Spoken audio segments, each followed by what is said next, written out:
child of the Vulcan's forge, metal scream and thrash. Red steel in the driving wheel, hear the pistons clash. Black dragon breathing big black smoke, howling up the tracks. I'm riding on the thunder chief, spitting the devil's eye. No force on earth can stop me now, I'd like to see them try. Hey, hey, riding with the driver.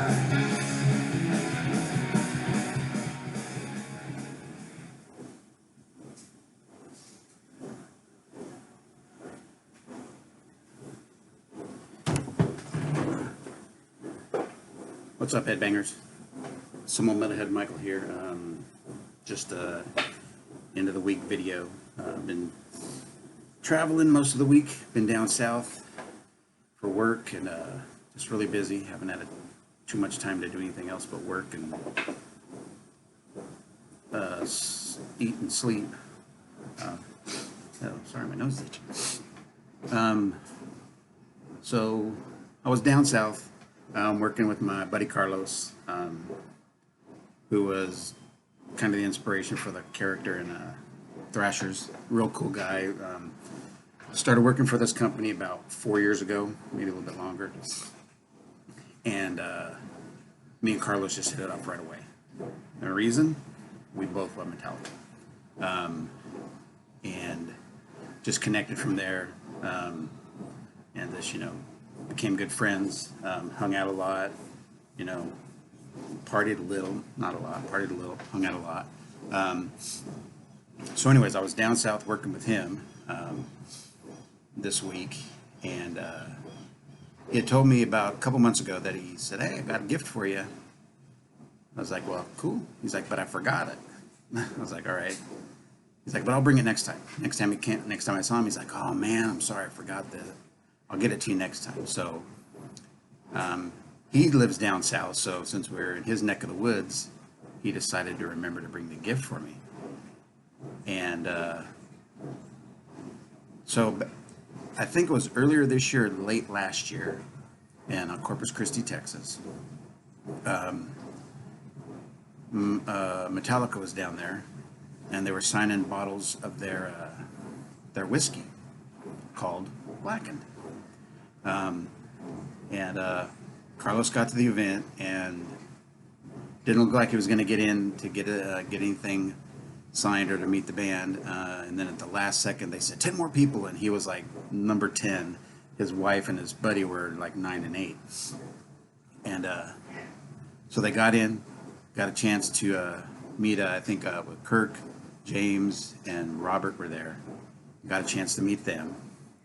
And bought a bottle of their whiskey and had it signed. His gift to me was Blackened, signed by James and Robert. This is never going to get drank because I'm going to try and get Kurt and Lars to sign this, and I'm just going to keep this, and this is going to sit somewhere on a shelf and just say, this is cool, because my buddy Carlos gave it to me. Anyways, so that was just awesome, and that got me thinking about Metallica a lot this week, and I just wanted to relay this little story to you. I believe it was late 1984, early 1985. My buddy Brian scored 4 tickets to a concert at Keystone in Palo Alto. Small venue, maybe 300, 400 people max. And he got the tickets for him and his sister, and his sister's friend, and a friend of his. Another friend of his, I should say. A female friend of his, so. And I was kind of bummed. Well, I believe it was a Thursday or Friday. I think it was a Thursday. You got to remember, this was over 40 years ago. Well, 35 years ago, maybe. so my memory's not that great at the dates. But anyways, so it's Thursday. It's like 3 o'clock. Get a call. Brian, he's like, "Hey, you want to go to the Metallica concert with me?" I'm like, "What?" He's like, "Yeah, one of Barbara's friend couldn't make it. Do you want to go?" I was like, "Hell yeah, I want to go." He's like, "All right, you got to be ready in 15 minutes." I'm like, "What?" He's like, "Yeah, we're on our way," and we just found out. I'm like, "Okay." So I just threw some clothes on, and they swung by, picked me up, and then we had to swing by and pick up his lady friend, and we started cruising up to Palo Alto, which is about a 2-hour drive from where we lived. So we're in his sister's VW van, just cruising down the highway, drinking and doing all kinds of other stuff. And so we get up to Palo Alto, and the closest place we could find a park was like 4 blocks away. And if you don't know the Bay Area in California very well, there's a lot of hills. So we had to walk 4 blocks up and down hills to get to this venue. So we walk up to the venue, and there's people all over outside that are just like, wanting to get in, but they don't have tickets. We just walk in and we, get in there, and they ID us and all this other stuff. But we were already liquored up anyway, so we weren't worried about that. Got in the venue, and the Keystone, right when you walk in the door, it's the buildings the venue is probably about maybe 50, 60 feet wide and about twice as that long. So it's really not very big. My dimensions aren't accurate, but so you walk in on the far face of the building, the far right corner. You walk in, and there's this long runway all the way down, and there's a bar on the right hand side. As you walk in, there's a railing that goes all the way across to an opening, and then you go down to the concert floor, and then the stage is right there, like on one of the outside walls. And then you got this 20 by 20 maybe area, maybe a little bit bigger. That's the concert floor. Then there's another set of railings and some steps that go up into a seating area that goes the rest of the way back. So it was a cool place to see. Back then, Metallica wasn't doing arena shows. They were doing, local small venues. They were doing some big shows when they were touring with like Ozzy and stuff like that. But when they were headlining, you couldn't get, they weren't headlining big arenas. So anyway, the opening act was Armored Saint, and they rocked it. They were cool. They were just been out maybe a few months, less than a year, I think, and they killed it. They did an awesome show, and then Metallica comes on, and there are just a few things I remember about that concert vividly. The first and foremost was Cliff Burton's bass solo. He just freaking just blew everybody's mind away, and it was just like, it's the only time. I mean, after he finished, between him finishing and the cheer, you could have heard a freaking pin drop. That's how awestruck people were. And then it just exploded, and then they classically went into whiplash after that. Another thing I remember vividly is in the mosh pit, and I lost one of my shoes, and I could not find it. So I just took the other one off and dropped it on the floor and just went back in the pit. And luckily my feet weren't too tore up and beat up or anything like that. I was kind of moshing on my tiptoes, which probably looked a little weird. And then I had to worry about explaining to my mom the next morning where my shoes were. And the next thing I remember vividly was the stage having frickin' maybe 2 cases of empty Heineken bottles all around. And it was an awesome night. It was one of the nights that, you know, you never, if I hadn't have been completely liquored up and kind of out of it, I could probably remember the whole thing in my mind, but that capacity wasn't there, and it's probably escaped me in my later years. You know, and then the show ended, and we hung out there for probably another hour, inside and outside, and then we had to drive home. And my job driving home was to keep my buddy Brian's sister awake, because Brian and his girl were in the back of the van, passed out. So I don't know how safe that was. Anyway, so yeah, that's just something I want to pass along. You know, one of the many times I've seen Metallica, and just brought back memories when my buddy gave me this bottle. You know, saw him in big arenas later on in the late '80s, and you know, saw him probably 3 or 4 more times at small venues during the early part of their run. So yeah. Anyways, as far as Thrashers goes, I think I've said before, first issue sent off to the printer. I'm waiting to get the digital proof back so we can start running that one. Thrashers number 2. I think Nico has 5 pages left to draw.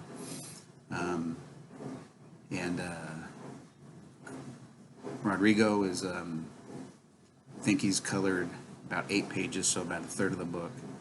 And I just posted last night 3 pages from issue 2 that are lettered by Nikki, because I want to get something out there as far as lettered goes on the Kickstarter campaign page.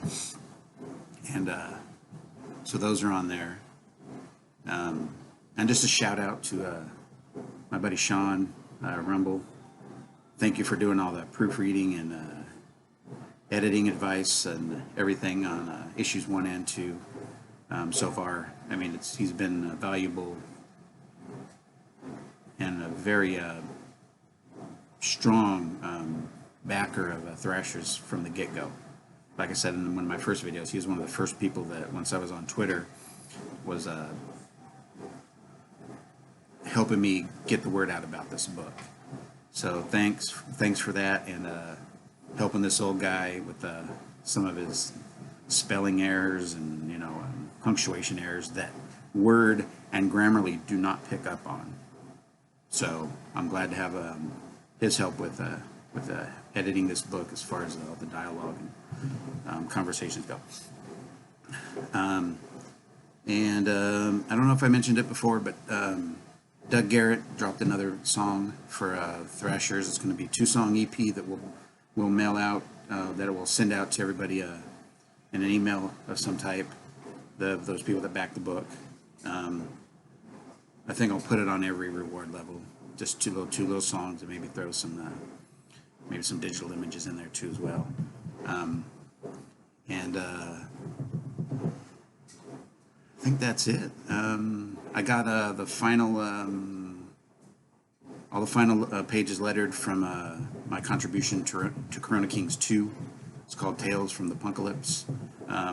Thanks to Skinny Ninja, Matt, for doing all those lettering for me. Appreciate that. Leonardo Roca did the art on that, and he'll be doing the art for issues 3 and 4. I'm sorry, Thrashers. And I'm going to send him the script probably today or tomorrow. I just did a final run through of it and made sure everything was, you know, clear and, you know. I live close to an Air Force base. Can you tell?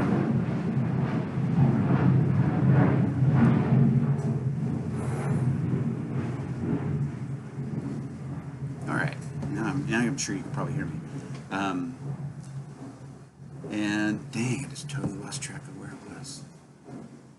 Anyways, as far as the other projects go, Gen.exe is done. Just gonna, I gotta load that up, and then I'm probably gonna send that to the printers in a month or so. That's not on the fast track right now. Thrashers is. And the other book, Metal Melee, I'm going to send off to get lettered probably next week or the week after. Like I said, that's not on the fast track. Thrashers is. And that's about it. Yeah, I really can't think of anything else as far as updates go. So we're a week away from the relaunch of Thrashers on a Kickstarter, and I'm hoping to. I know I'm scheduled, I think, to be on the Matriarchy on the 11th of June.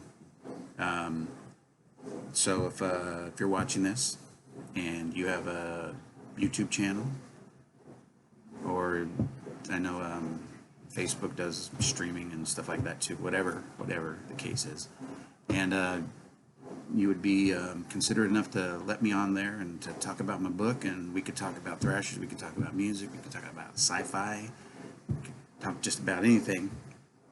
That would be great. And I really appreciate that. I think the one thing I've been lacking the first 2 times I ran this is I really didn't do a lot of streams. You know, did a few with the Needle Mover Society. Some with I did one with the one or two with the Matriarchy, and I did one with Rebel Comics. And there's one other place that I did a stream with, and I can't remember. So, anyways. Subscribe to the channel, Some Old Metalhead at 1968. You can find me on Facebook at Chromosome 21 Comics. I'm on Instagram at Some Old Metalhead in 1968, or Some Old Guy in 1968. And I'm going to put links to all those in the description. As far as a link to the preview page for the Kickstarter, and hit that notify me and get those numbers up so we can get as many people on board right away, and I think that's it. So subscribe, hit the like button, share this video, and that's it. Awesome. As always, peace out.